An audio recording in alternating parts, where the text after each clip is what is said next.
Assalamualaikum warahmatullahi wabarakatuh. Salam sejahtera semuanya. Semoga kita selalu dalam lindungan Allah Subhanahu wa taala.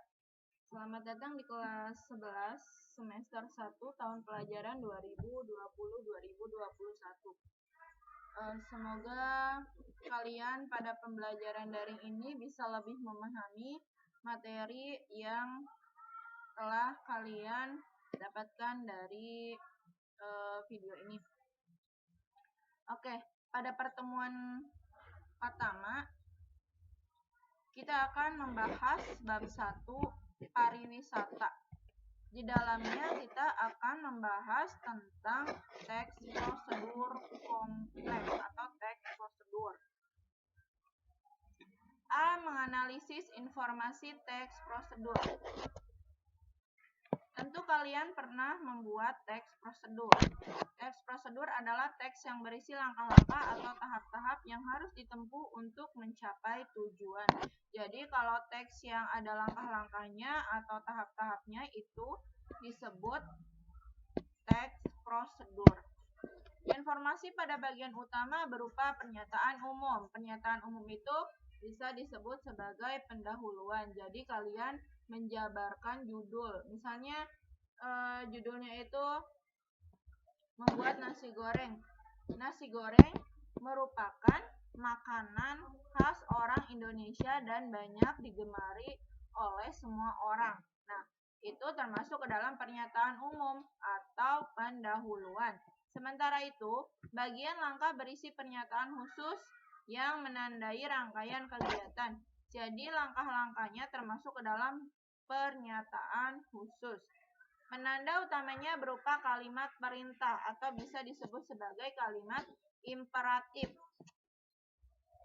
Kalimat imperatif contohnya itu ambillah, potonglah, siapkan, nyalakan. Nah, itu termasuk ke dalam kalimat perintah.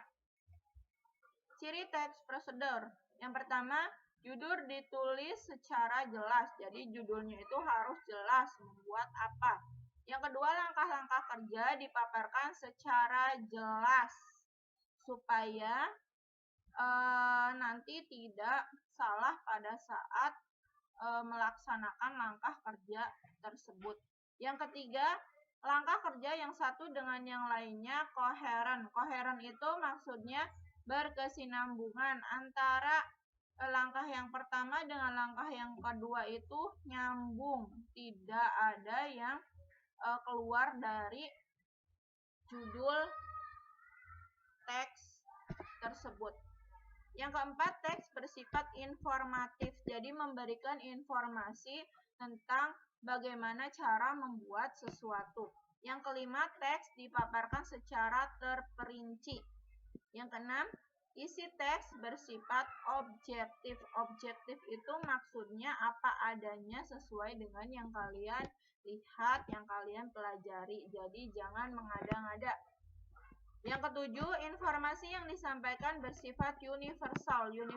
Universal itu maksudnya menyeluruh. Yang kedelapan, teks bersifat aktual, akurat, dan logis. Logis itu masuk akal. Jadi teksnya kalian membuat teks itu dengan masuk akal, masuk di akal. Perbedaan teks prosedur. Ini ada 3. Yang pertama, teks prosedur sederhana dibangun dari 2 atau 3 langkah. Namanya juga sederhana, jadi langkah-langkahnya tidak banyak. Contohnya, cara menghidupkan komputer, cara menyalakan setrikaan, cara menyalakan kipas angin. Itu termasuk ke dalam contoh teks prosedur sederhana. Yang kedua, teks prosedur kompleks. Kompleks itu rumit. Jadi mencakup banyak langkah karena langkah-langkahnya itu rumit.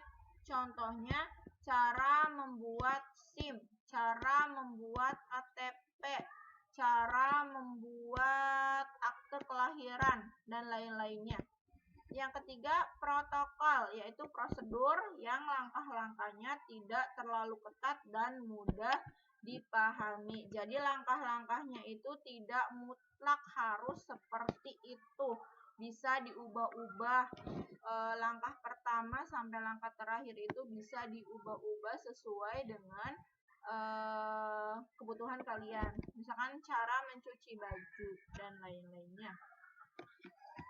Langkah menganalisis informasi teks prosedur. Yang pertama, membaca teks secara keseluruhan. Jadi, untuk menganalisis teks prosedur itu harus membaca keseluruhan teks. Jangan hanya judulnya saja, atau langkah-langkahnya saja, atau penutupnya saja. Jadi, harus menyeluruh supaya paham. Yang kedua, memilah bagian-bagian teks ke dalam pendahuluan atau pengantar, tujuan, langkah-langkah, dan penutup. Jadi kalian pilih mana nih yang termasuk ke dalam pendahuluan, tujuan, langkah-langkah, dan penutup. Yang ketiga, menulis informasi-informasi yang terdapat pada setiap bagian. Jadi informasi apa saja yang ada di teks tersebut. Yang keempat, mengidentifikasi informasi-informasi yang sudah ditulis ke dalam kriteria sesuai bidang pekerjaan, serumpun atau tidak sesuai. Yang kelima, menghubungkan informasi yang telah diidentifikasi sesuai dengan kebutuhan. Yang keenam, memberikan penilaian terhadap informasi dan menyimpulkannya. Jadi di akhir ada penilaian dan simpulan dari teks prosedur tersebut. Oke? Cukup sekian pertemuan kali ini.